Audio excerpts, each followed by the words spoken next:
నమస్తే. ఇన్నాళ్ళు నన్ను సపోర్ట్ చేస్తూ, ఎంకరేజ్ చేస్తూ మీ ప్రేమను నాకు అందిస్తున్న ప్రతి ఒక్కరికి కృతజ్ఞతలు. అలాగే ఈ వీడియో కూడా ఖచ్చితంగా మీకు ఉపయోగపడుతుంది. లైక్, షేర్ అండ్ సబ్స్క్రైబ్ చేసి మీ సపోర్ట్‌ని నాకు అందించండి. అలాగే ఈ వీడియో పట్ల మీకున్న అభిప్రాయాన్ని కామెంట్ సెక్షన్‌లో కామెంట్ చేసి తెలియజేయండి. ఇప్పుడు వీడియోని చూద్దాం. నమస్కారం. రేపటి విశిష్టతని ఒకసారి చూద్దాం. రేపు 21వ తారీఖు ఫిబ్రవరి నెల 2024వ సంవత్సరం బుధవారం. శ్రీ శోభకృత్ నామ సంవత్సరం ఉత్తరాయణం శిశిర ఋతువు. రేపు మాఘమాస శుక్లపక్ష ద్వాదశి తిథి పగలు 11:27 వరకు తదుపరి త్రయోదశి తిథి. పునర్వసు నక్షత్రం మధ్యాహ్నం 2:18 వరకు తదుపరి పుష్యమి నక్షత్రం.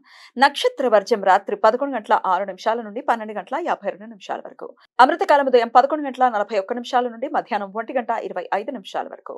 హైదరాబాద్ ప్రాంతం వారికి రేపు సూర్యోదయం ఉదయం 6:40 సూర్యాస్తమయం సాయంత్రం 6:20 చంద్రోదయం మధ్యాహ్నం 3:45 చంద్రాస్తమయం ఎల్లుండి తెల్లవారుజామున 5:17 అభిజిత్ ముహూర్తం లేదు. దుర్ముహూర్తం మధ్యాహ్నం 12:07 నుండి 12:53 వరకు. రాహుకాలం మధ్యాహ్నం 12:30 నుండి 1:57 వరకు. గుళిక కాలం ఉదయం 11:02 నుండి మధ్యాహ్నం 12:30 వరకు. యమగండ కాలం ఉదయం 8:07 నుండి 9:35 వరకు. ఇవాళ జయ ఏకాదశి ఉపవాసం ఉన్న వారికి రేపు పారణ సమయం సూర్యోదయం నుండి ఉదయం 9 గంటల వరకు ఉంటుంది. రేపు భీష్మ ద్వాదశి. భీష్మాష్టమి రోజున ప్రారంభమైన భీష్మ పంచక వ్రతం రేపటితో ముగుస్తుంది. మహాభారత కథనం ప్రకారం పాండవులు భీష్ముల వారికి ఉత్తర క్రియలు పూర్తి చేసిన రోజు. భక్తులు రేపు విష్ణు సహస్రనామ స్తోత్ర పారాయణం చేసి దాన ధర్మాలు చేయటం వలన పితృదోషాలు తొలగిపోతాయని నమ్ముతారు. రేపు సంతాన ద్వాదశి. దీనినే వరద ద్వాదశి అని, గోవింద ద్వాదశి అని కూడా పిలుస్తారు.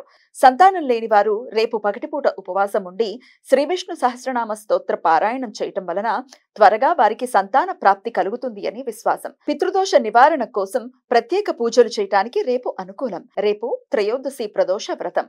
శివ భక్తులు పగటిపూట ఉపవాసం ఉండి ప్రదోష సమయంలో రుద్రాభిషేకం చేస్తారు. ఈ సమాచారాన్ని మనకందించిన వారు మేడికొండూరు విశ్వనాథ్ ప్రసాద్ గారు. ఆయనకు కృతజ్ఞతలు తెలియజేస్తూ నారాయణ స్మరణతో సమస్త సన్మంగళాని భవంతు. నమస్కారం.